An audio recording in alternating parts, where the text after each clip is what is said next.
So you might want to jockey for space here. So I'm going to talk about what your opportunities are regarding the housing market next year and beyond, okay? Knowing, as Scott said, that some dubious times may be coming. And I'll talk about that here. So I'm going to talk about what you should know, update on housing today, recession watch, what do recessions impact, and the forecasts. So the first thing is what you should know. Unemployment just dropped to its lowest level in 50 years. We continue to set records every month for job creation nationally. Record after record. I mean, the previous record was like 78 months. Look how far we are ahead of that.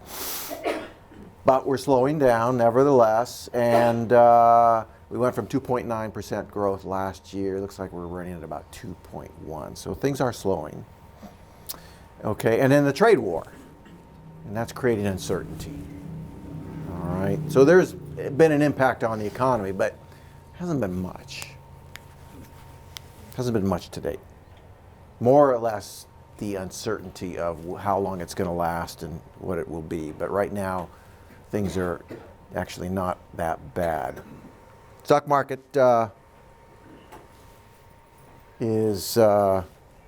continues to make all record highs. Okay, let's go. Here's the unemployment rate. There's where we are right now. There's where the last time it was that low. So you got to go all the way back here to the 60s. All right. So for a lot of people, they've never seen this low of a rate ever in the history of their lives. Is that because of Trump? Let me put it this way. Trump hasn't interfered with that momentum downward. Okay. So, and some of the policies may have helped a little bit, yes. But for the most part, you know, what people say, is that Trump, what happens under the presidential administration? What I look at is a president is successful when he and his administration, or she, if it ever comes to that, and her administration, just don't get in the way, right? That's important. So we don't want Congress or the president to get in the way. And right now that has not happened. So that's been good. Okay, so let me show you this picture. I talked about a few things in the U.S. economy, but what about housing? And I may mention a few other indicators too, but what about housing? What's going on with housing? So here's a long history of home sales in California. Okay, it goes all the way back to 75. So we can see these.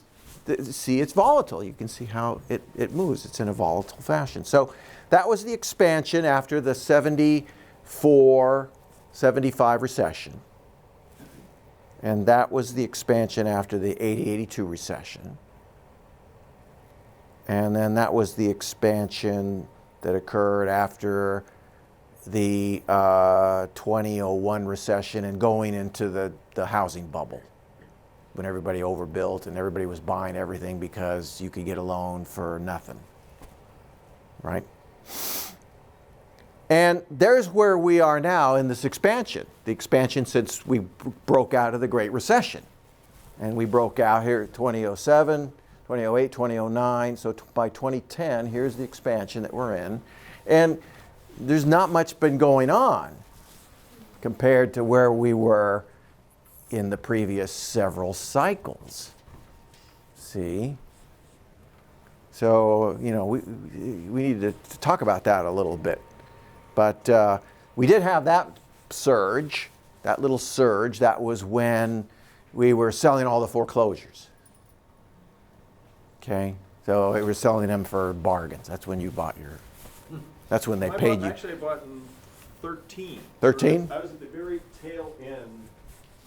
But it was still worth less than the loan. 7, 8, 9, 10, 11, 12, 13, right here.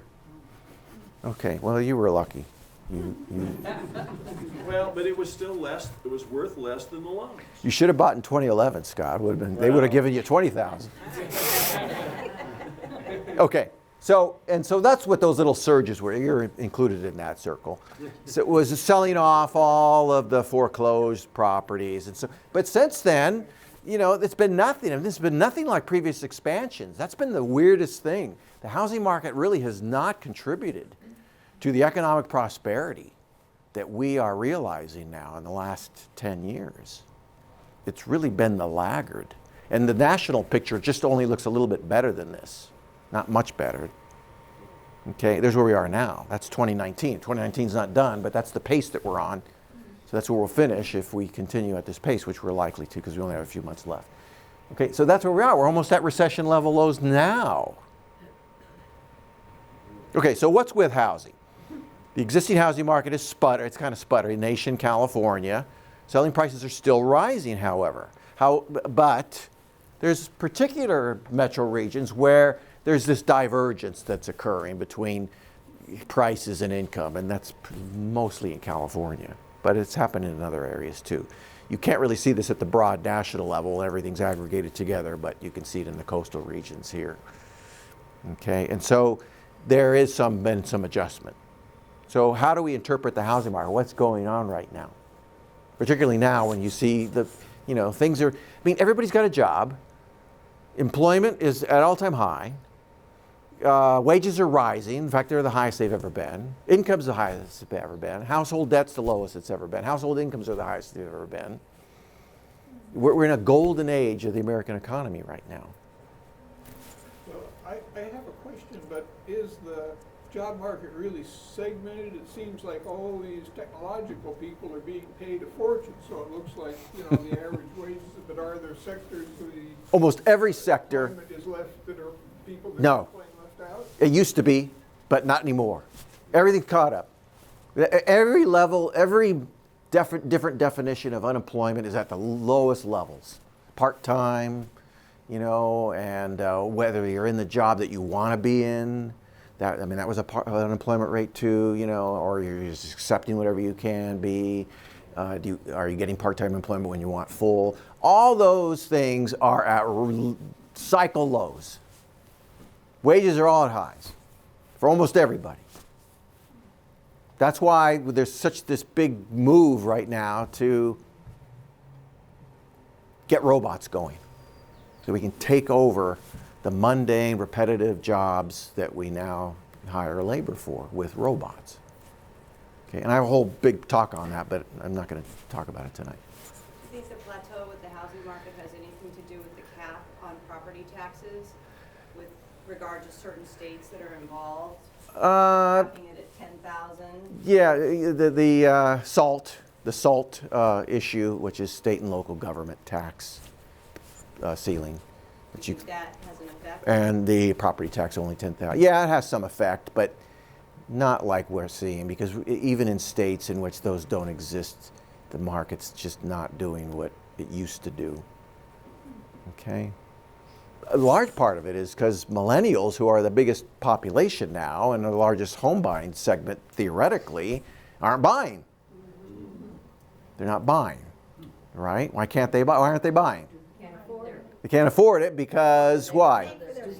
Because they've got student loan debt that is through the roof. Exactly. They like the immediate. They want to go to Fiji. But that's a big. But again, we're getting off track. So here, what's happening with the housing market? This is the other big issue too right now. Particularly right now. Buyers are thinking recession. They remember the Great Recession, and they're growing more reticent about buying at the peak. Okay? They know what happened last time. They don't want to be stuck there. They don't want to say, I bought in 2020.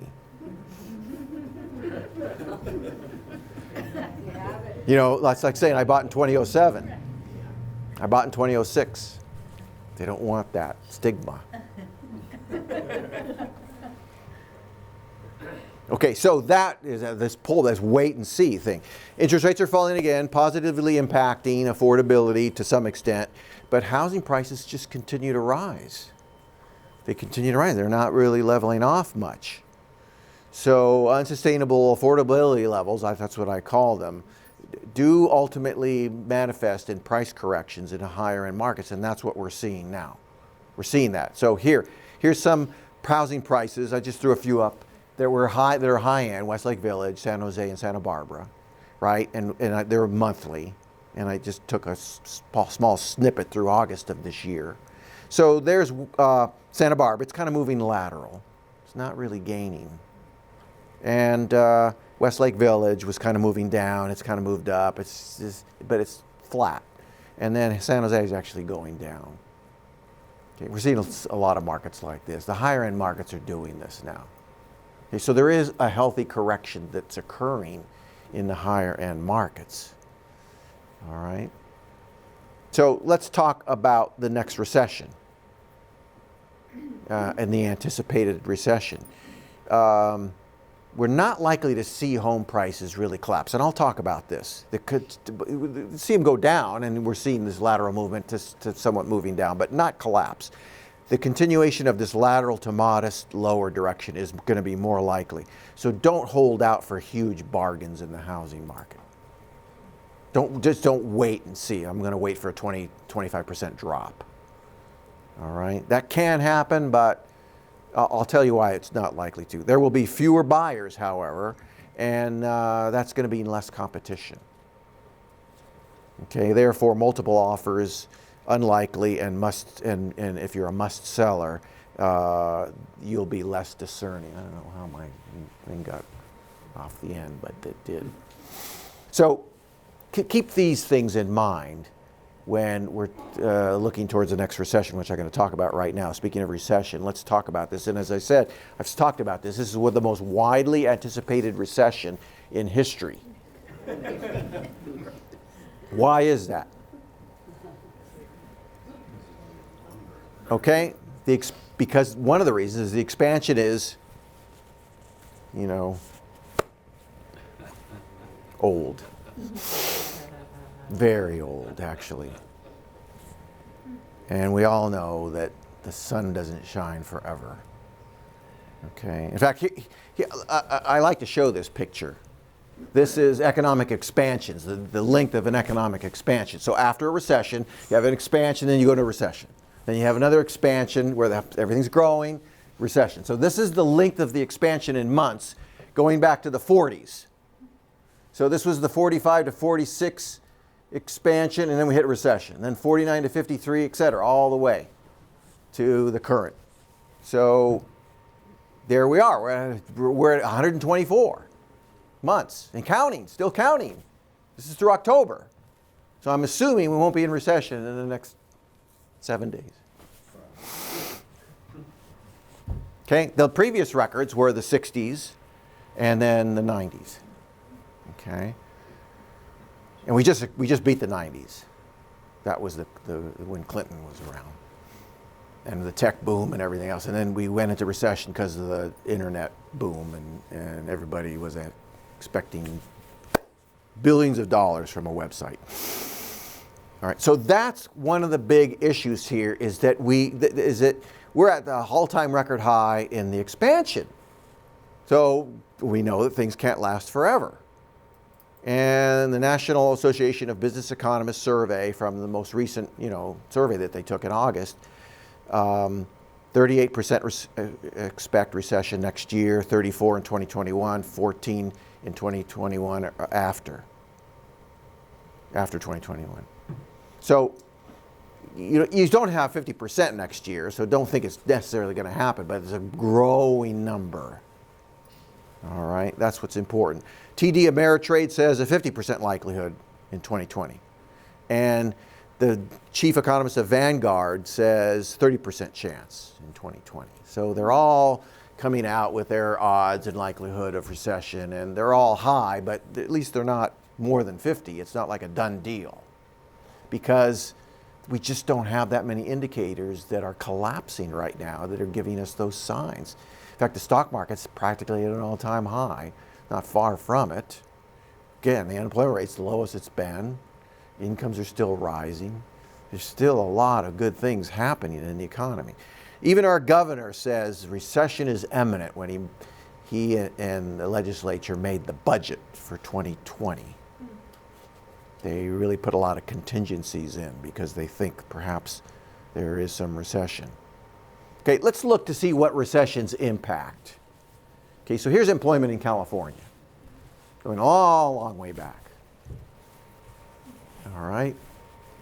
So let me put the recessions here, the recessions I talked about earlier. So this is the 80 to 82 recession, the 91 recession, the 2001 recession, the Great Recession as the last one we had, and then you can see where we've been since then. So you can see right here that recessions, I mean, employment went down, employment down, employment down. So recessions, you know, and there we are right now, right? So recessions impact jobs, period. We kind of knew that, but there's pretty good confirmation that it happens when you just look at the numbers, the data. So recessions impact employment. They're going to impact employment. So if employment's impacted, what else is impacted? Well, you're kind of making a big leap, but that is true. Income, first of all, because you know your incomes are going to go less money around, less spending, and with the uncertainty of a recession and when it's going to be resolved, you're probably not going to be wanting to make big purchases like a refrigerator, maybe a refrigerator, but probably not an automobile or a house because again, you don't know. And if you're out of employment, you're certainly not going to be making them. You're going to be less likely to. So that's why employment's key.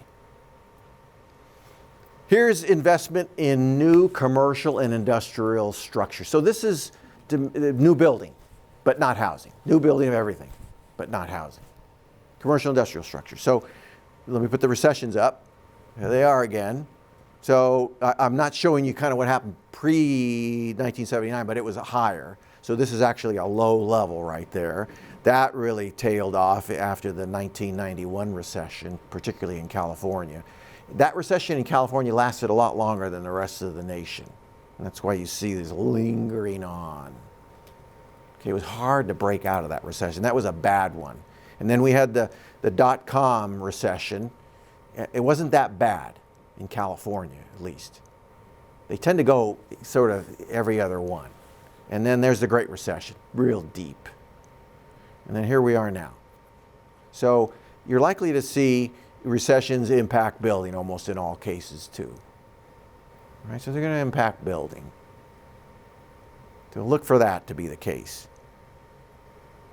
Here's housing inventory. Existing homes inventory. So this is like listings in California. Okay? Let me put these, I only have 3 recessions here because I don't have the data before then. But so during the recession of 91, you can see inventory got real high in California. Then it collapsed as people bought homes after that. And then it rose again a little bit in the dot-com recession, but that one didn't hit California badly. We kind of just went right through that, but inventory did go up. And then there's the Great Recession, inventory goes up. And here we are now, we're at really low levels, slightly rising. So if I was betting on this, given these, inventory is going to rise. You're going to see more listings. Why? Because sales are probably going to go down. And so that's the stuff that would normally sell that's listed is not. So houses are going to be sitting longer. So you're going to have more inventory. You have more choice in the recession, which is good because you don't have much choice now. But I'll show you this picture for Santa Barbara. Here's home sales in Santa Barbara for single-family homes. This is just detached homes. Okay, and this goes all the way back to 1975. So you can see the full history of what happens in a recession. So let me put the recessions up. There they are. Big collapse in 80, 82. Now remember, if you were alive in 81, 82, 80, what happened? What was so indicative? What was so unique about the economy then? Interest rates. Exactly. Interest rates were, how high were they? High. Way over 10, 15. 15%. They were real high. So you can see what effect that had on getting a loan for housing. Big impact. And then the next recession was the 91 recession, and of course sales went down there. So Okay. Then there's the 2001 .com recession. Okay, that kind of went down, but not bad because, again, as I said, it didn't really affect California all that much. There's the Great Recession, housing bubble, and we can easily see that recessions impact housing sales. So sales are going to go down when we hit their next recession. Inventory is going to go up. Okay, that spawns opportunities for you, right? You're going to have more to choose from, and if sales are going down, there's going to be less competition for the existing inventory. No multiple offers, probably, or fewer. Okay, you'll be in the driver's seat. There's where we are now. We're up sales this year versus last, but not by much. Not by much. Okay, here's listings or inventory on the South Coast right here. Put these all up. And, well, you can kind of see what happened. I don't need to put the arrows up, but inventory was way up in that recession. It went up in that recession. It went up a little bit in the .com recession, not much. And, boy, it just kind of was flat here. Nobody listed their house. I think they knew what was coming. And then here we are now. So we've been at this long level of very low inventory here.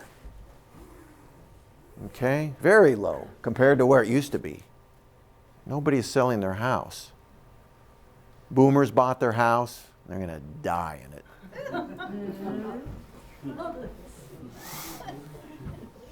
Right?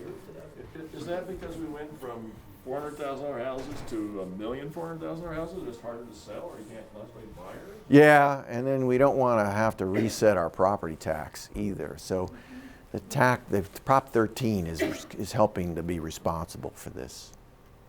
But you're going to get a little pickup of inventory nevertheless, because we have seen it. Okay? But there are other things at work that are at play. Here's average days on the market. Time it takes to sell. So up, little bit up. They always go up. It takes longer to sell because you have fewer sales. There's more inventory, less competition. So recessions impact the time it takes to sell. You're going to have longer time to choose. You'll probably have a little bit more to choose from, and you'll have less people bidding, because recessions create uncertainty and people hold back and don't want to commit. Plus, they don't know how long the recession is going to be and how much more impact it may have on housing. So there's a lot of uncertainty. So there's the days now. As you can see, it's extremely low, it's extremely fast. If you're a seller, this is the time to sell, right? This is the time to sell. Housing prices are up. Takes no time at all to sell your house. Inventory is still very low. You're probably getting some multiple offers if you price right. So if you're a seller, sell. Sell now, before the recession. For the recession. It's clear. Data's pretty clear on this. Here's the price. Here's the price. Price back to 1975. Okay. So the price levels off after the 74-75 recession. Kind of goes down a little bit in 1991. It didn't really go down much at all in the .com 2001 recession. It collapsed 40% in the Great Recession.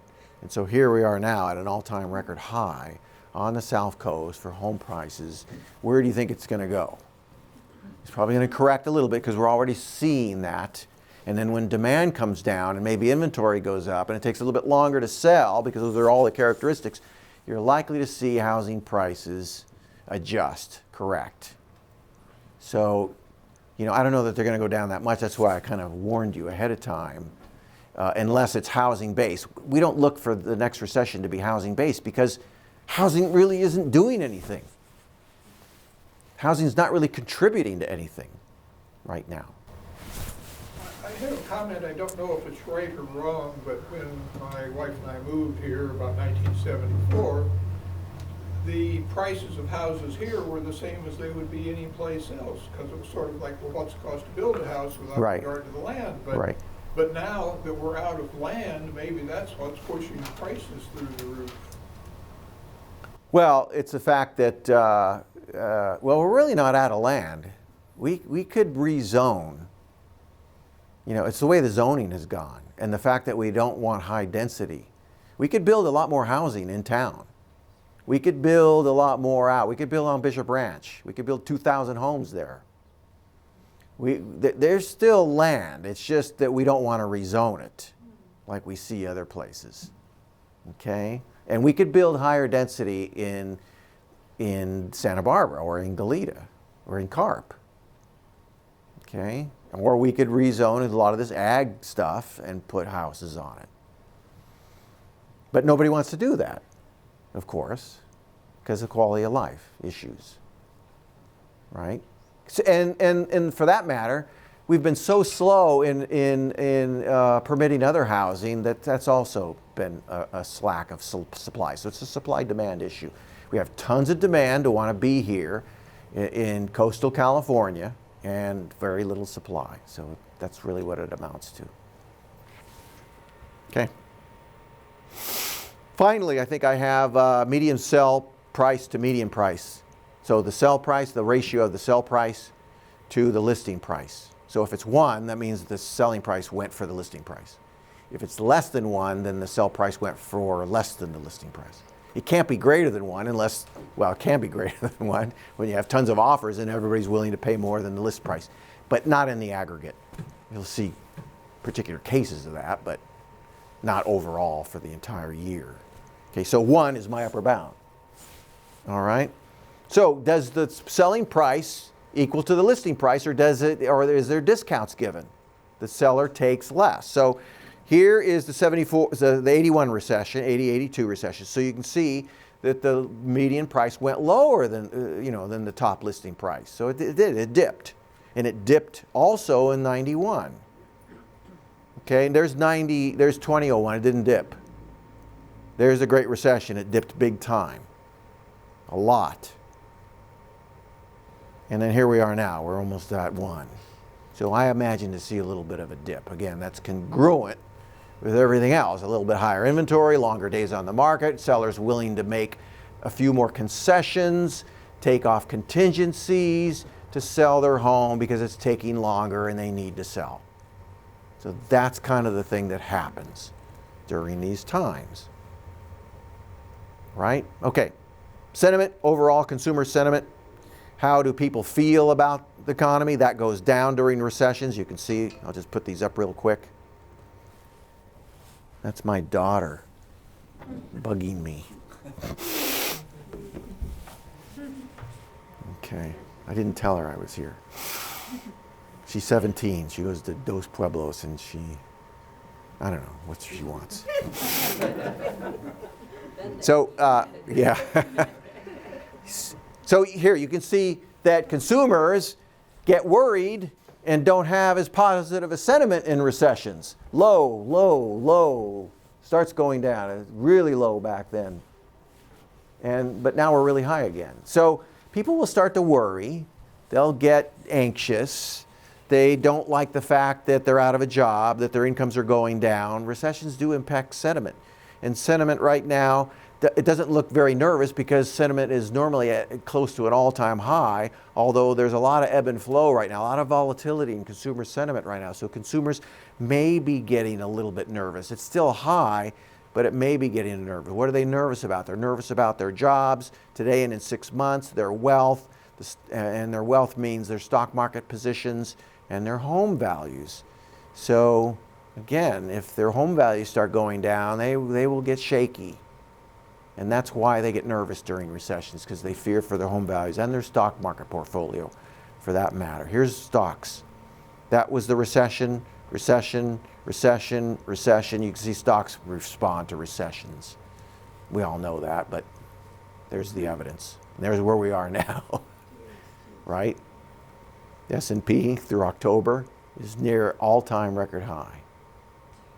So this is likely to tank too. So you're going to see when the stock market goes down, then your wealth starts to erode, at least your paper wealth, your book value, and then you start to pull back. You don't feel very comfortable, particularly on a huge purchase like a house. So that's another reason that inventory starts building and demand goes down. We talked about you lose your job, but also even if you don't lose your job, you're going to lose some of your wealth, and then you're going to pull back on housing.